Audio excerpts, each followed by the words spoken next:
does it mean to be a Bostonian? It's someone who lives close to the earth. It means to be a man who's not afraid to get his hands dirty. It's someone who is drinking beers and being with family.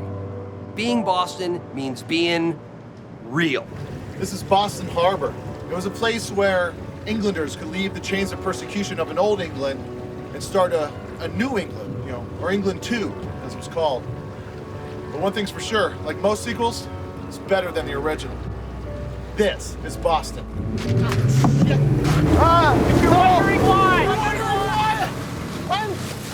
it's because we're coming good, like our ancestors did on the Mayflower. Please stop! Stop!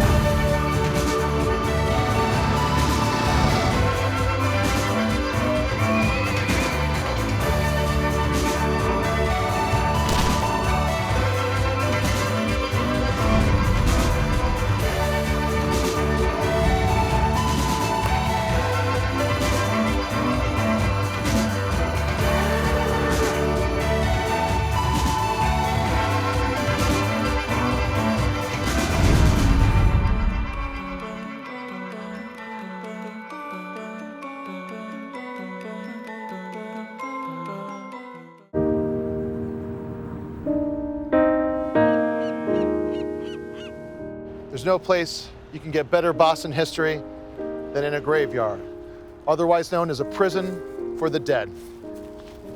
Among these cracked and broken headstones lies my heritage. My ancestors were settlers in colonial New England, and that's why I've always felt a strong connection here, just to this area, like something I can only describe as Boston strong. But that might be my power. I should probably check on that.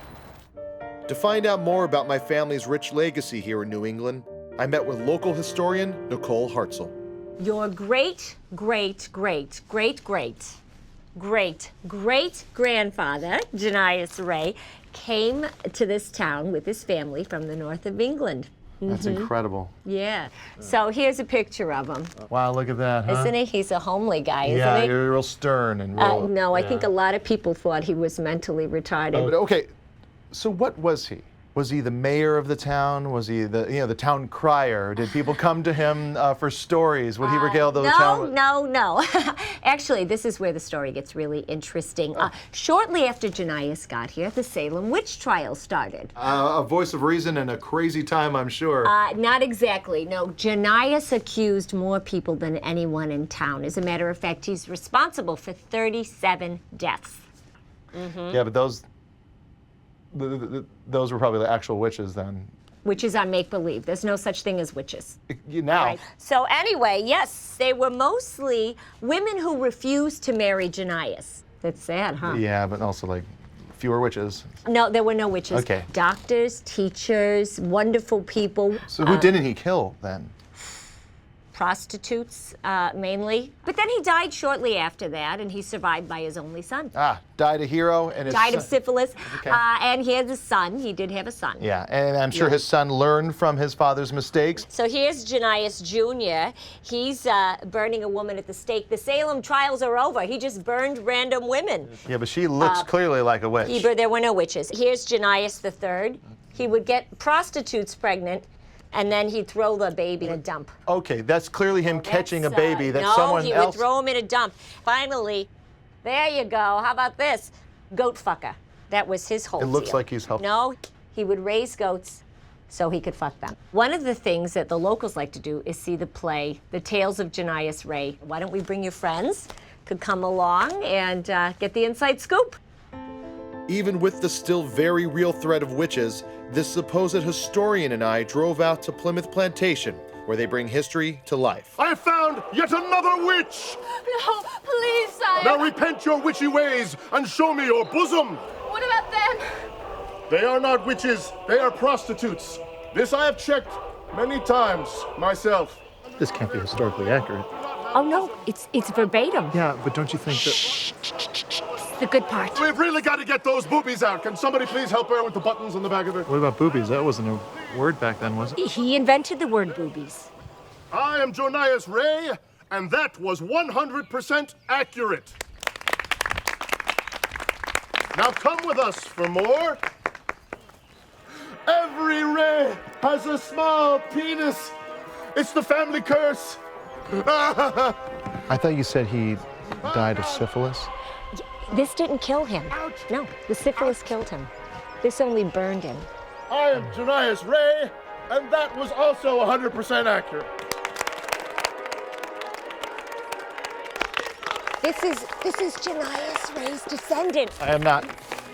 We gotta get his autograph, guys. It really makes me sad to think about all these fine folks who come out to Plymouth Plantation to learn, but are just met with tall tales. So I headed back to the city to talk to current day Bostonians about their one true love outside of racism, sports. Boston sports are like how the city identifies itself. The past. The Bruins. The Red Sox, and whoever beats the Yankees. Players that actually play for Boston, they seem so much more passionate. Tom Brady makes us tell the truth because Boston people think that they're better than everybody all the time. But when it comes to football, no, we actually are the best. I wanted to find out which moments stand out most to these Boston sports fans. 2004, Yankees versus the Sox. We're over at J.J. Foley's. And there's this Yankee fan. Up at the bar. He won't shut up. He's celebrating. Little did he know. The tables were about to turn. Yeah. The historic Red Sox rally. That Yankee prick went out to the alley to have a smoke. We followed him out, and I got him in the goddamn headlock. And then our buddy started fucking wailing on. We beat the fucking shit out of that kid. And then the Sox went on to win the pennant, right? They did. No, actually that year you went on to win the World Series. Oh, good for us. Yeah. To the Sox. To the Sox. Turns out being a sports fan in the city has nothing to do with sports at all, but more with celebrating Boston's violent tradition. A's fan, Jet fan, Yankee fan, gave him a beating. And that's why you have legends like Jimmy the Beef. Who's Jimmy the Beef? Come on, you piece of shit. You know they are. I don't. Next you're gonna tell me you don't know who Sherry is at Dunkin' Donuts in Lowell. Jimmy the Beef Finnegan is a legend among Boston sports fans. Jimmy the Beef, Jimmy the Beef. He'll bash your brains in and kick in your teeth. Fierce, relentless, the intellect of a 4-year-old, but the savagery and brute strength of a special needs 4-year-old. Where it happened? Yeah, me and my dad, we're after a game. He's wearing a Pawtucket shirt, and boom, Jimmy the Beef out of nowhere. Yeah, what happened to your dad? How did he... Rest in peace. Your dad died? He passed, but Jimmy the Beef, what an honor. I get, there should be a plaque up here, He just loved Boston and beating the shit out of people. Until one night, he got so wasted that he fell asleep at the bar. And Johnny and I, we took a Yankees cap and we put it on his And head. then he wakes up, he sees himself in the mirror, and he just starts wailing on himself, just wailing. It was epic, it was glorious. We should have stopped him, but, it's... You can't stop Jimmy. Jimmy. You can't stop. You can't stop. Wait, are you saying that Jimmy the Beef beat himself to death? Come on. Talking about. Nobody beats Jimmy. Not even Jimmy. Here he is. There's the man. Look at this fucking queer. Get the fuck out of Boston before I kick your fucking ass. Hey, please stop. Go Sox. See, hey, look, a Yankee fan. Yankee fan, it's fucking on. Sports, as American as misinterpreting the Bible, There's nobody there. is alive in Boston. When Hidden America comes back, we delve into the Tea Party and why it mattered. The fuck?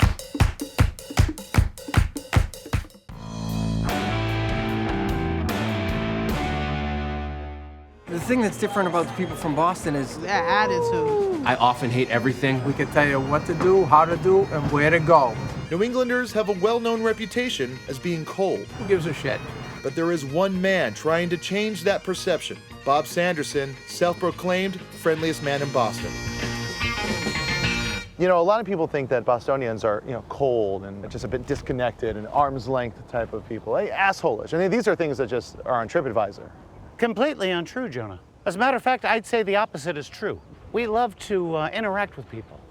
Bring them into our world. Yeah, I noticed. And, they'll laugh. They won't laugh. They'll just, a big smile on their face, Yeah. All New Englanders are like that. There's a few curmudgeons out there, sure. Unfortunately for Bob, being the friendliest man in a city like Boston can prove to be pretty difficult. Hey, I got an extra seat. You want to join? Fuck you. That's okay. I gotta be honest, I've talked to some people in the neighborhood and they kind of find you off-putting. What? Who said that? Well, he's just so darn friendly all the time, and he's just so positive. It just doesn't, it feels weird. How are you? I got a customer out here for you. I'm gonna sell you a gourd. People don't appreciate that kind of thing around here. Excuse me, I got some work to do out back. They said I was off-putting. Yeah, they find your friendliness to just be a bit suspect. Beyond just being irritated by him, the city passed a law requiring Bob to wear a tracking device. We decided as a precautionary measure to keep track of Bob so people could maintain a comfortable distance at all times. I mean, you met him, right? He's kind of a weirdo. Look at you. You're nervous about me, and you shouldn't be. I'm wearing an ankle bracelet, and I don't even know why I wear an ankle bracelet. I've never hurt anybody. They don't know that. I don't know that. I'm just a nice guy. Honestly, Bob truly was one of the nicest people I met in Boston. But people are right to be weary, because there's just something about his pleasantries that you just can't put your finger on. So I cut our interview short.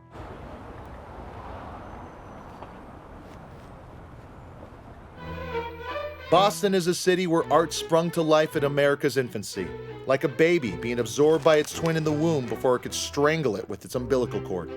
To get a better understanding of the arts and culture of Boston, I went to the Bell and Hand Tavern to meet with celebrated poet Charles Quint. Boston is known for its seafood, and on top of that, this place is known for its oysters. Hard and cold, I sit at the bottom of the sea, waiting. Who will teach me to be free? Wow. What was that about?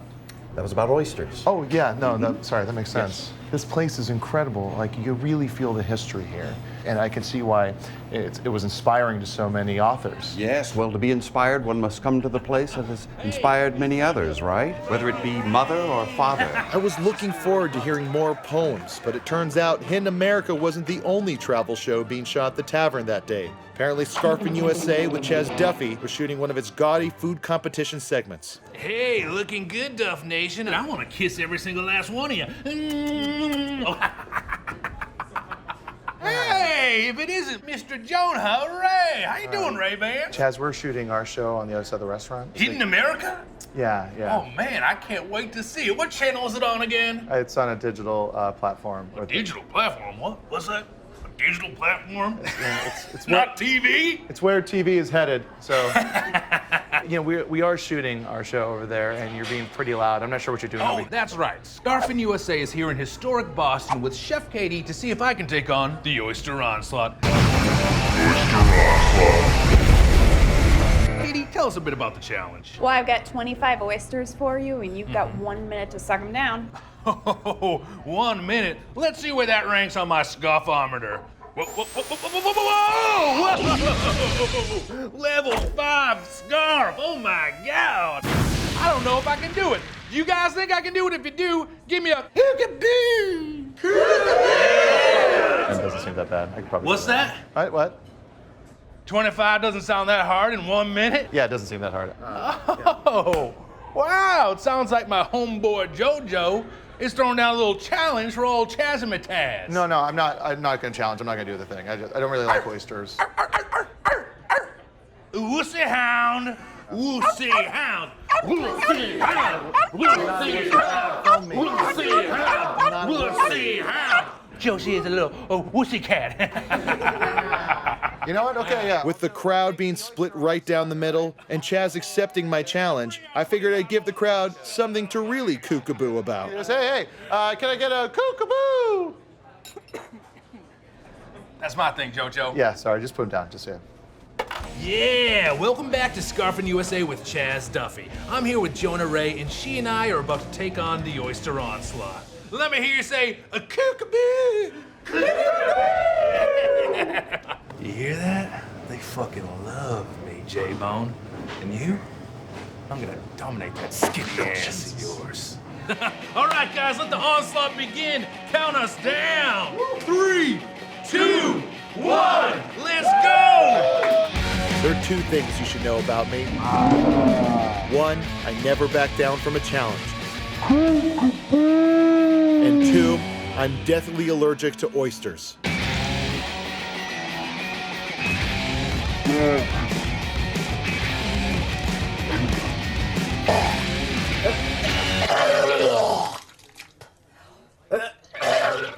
We'll be right back on Scarfing USA. Medic!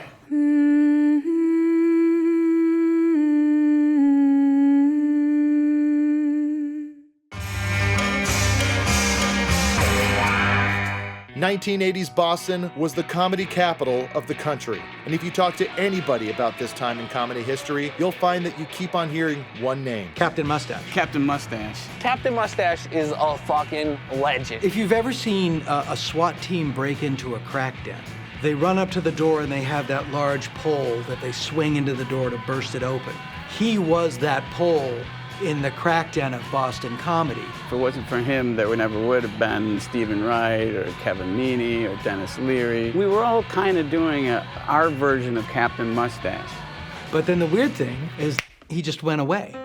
And where's he? Where is he now? Hello? Hey, Captain Mustache, it's Jonah. Yeah? From Hidden America? Oh, good. It's cold in here. Okay. Yeah?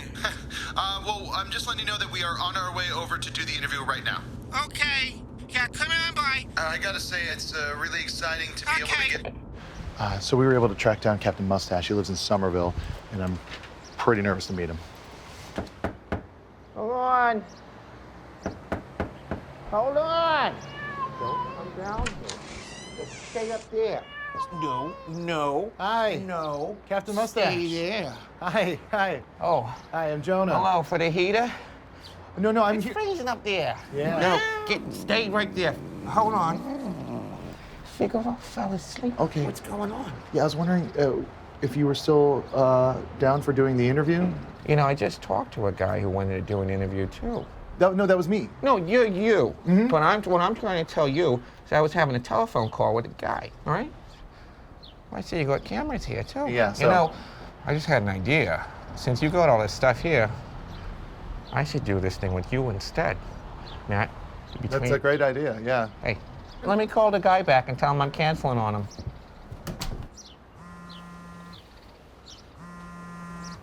Hey, hello? Hey, listen, I got to cancel on you because I talked to a fat guy who wants to do an interview with me, and he's already here, so he beat you to the punch. But if you could help me turn the heater on, I'll try to help you out in the future. I gotta go. See you around. Kidding me. All right, let's go. All right, yeah, let's go. You guys coming? Do you miss it? Do you miss being on stage? Do you miss doing comedy? Do you miss being funny? You know, you're still funny. You know, I may not perform all the time, but you're still funny. I've been working on this. That's a new one. I'll do that. I'm funny at work still. You ever see my new impression? Check this out. Is it too early for fries? You can see a guy down the street and go, I know that guy over there. Then you get up close to the guy and you go, that's not the guy I thought it was. Huh? All right, have a good day, huh? Well, what do you think about doing it again? What you don't understand is that when I invite that into my life, I also invite the demons. He did it all. Blow. Meth. Bennies. Cough syrup. Dexies. Sometimes he would huff Aquanet. But alas, the flame that burns twice as bright burns half as long. And Captain Mustache was a candle burning at all two of its ends. Keep on talking to me, because guess what? There's gonna be another Boston massacre tonight, fucking cocksucker! The demons that make you a genius can also destroy you. Captain, there is a whole generation of comics that never got a chance to see you. I'm one of those guys. What would you say if I told you that we set up a show for you tonight? Set up a show without talking to me or anything? And if you just wanted to do one more show, I think it would mean so much to so many people. Yeah? This is huge. Thank you so much. This is great. He's gonna do it. Yep. Oh. You okay? Oh, that's great. I don't think you guys should worry about this. This was a new age of comedy, but I knew he was up to the challenge. Captain Mustache was eager to show these youngins a thing or two about Boston comedy. So, you guys ever had your dad's head mashed in by Jimmy the Beef? Yeah, Jimmy! I have. I'm the only guy living in an apartment with 3 women. Yeah, so I'm like the blackjack tripper. What's wrong? I can't do this. Don't worry about it. You're just stressing out. Just drink a beer and relax. Yeah.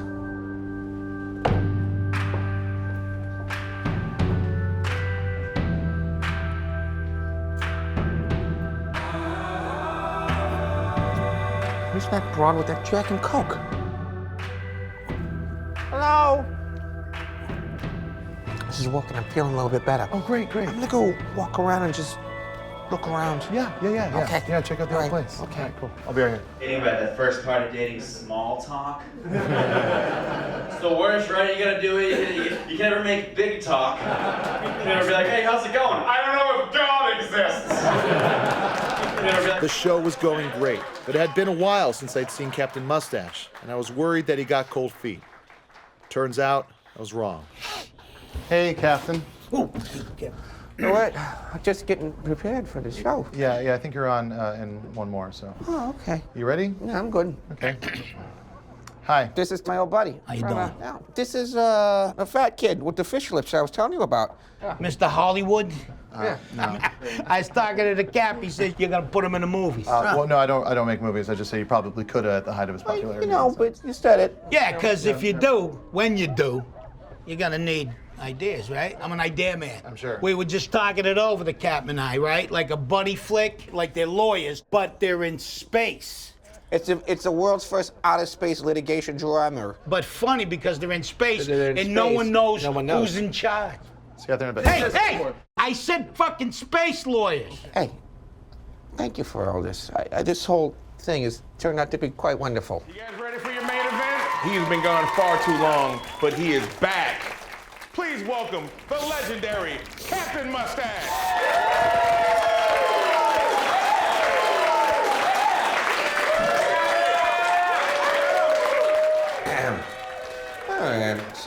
Good news is I still got my wallet after, you know who was just on stage. Huh? I'm just saying you never know black people.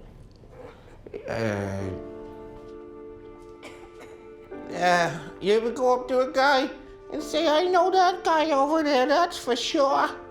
And then you get up real close to the guy. And that wasn't the guy you thought it was. Sometimes what we anticipate as a triumphant comeback turns out instead to be the first step of a longer, more calculated journey back to the top.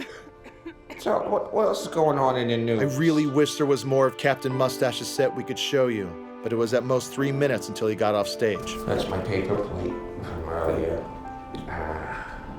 Remember being a kid?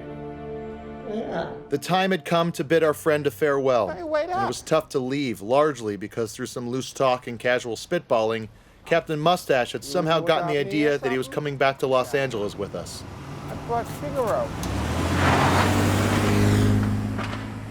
I thought I was coming with you. Sometimes people need time to grow again. There are times on Hidden America where we reveal things that just might be hidden for a reason, and that could be a bummer. So to cheer myself up, I drove back out to Plymouth Plantation for a party. The reenactment actors were having a post-work jubilee, and they invited me, the descendant of the great Jonah, to come and join them. Hello? Hey! These actors have sacrificed the possibility of a real career to bring history to life. And they're an interesting bunch, too, especially after 3 flagons of mead. Times back in 1662 are tough, so we have no choice but to ease the pain with merriment. Aye, so whether it be dance or music or mead or a sex pile, we have to do it to keep spirits up. I'm sorry, what was that? Sex pile. I was quick to lose myself in the revelry. I don't know if it was the mead or if it was the acid I later found out it was dosed with. Either way, I was having a great time.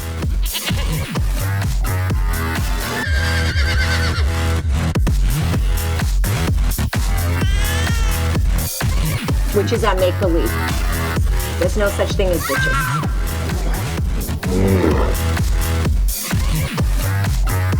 Giant man!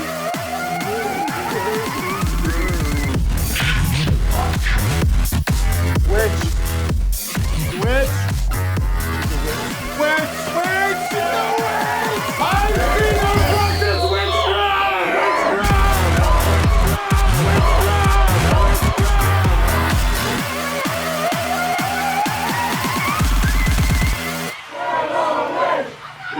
to the past to understand it. The future reconciles mistakes made in it, and the present, well, it's made for repeating them. Boston, steeped in history. Some of it real, some of it way off base. But everything I ever learned in Mrs. Costing's social studies class wasn't able to prepare me for the many diverse shades of white I would encounter in this good city. And maybe that's why settlers came here in the first place, to truly find themselves in a hidden America.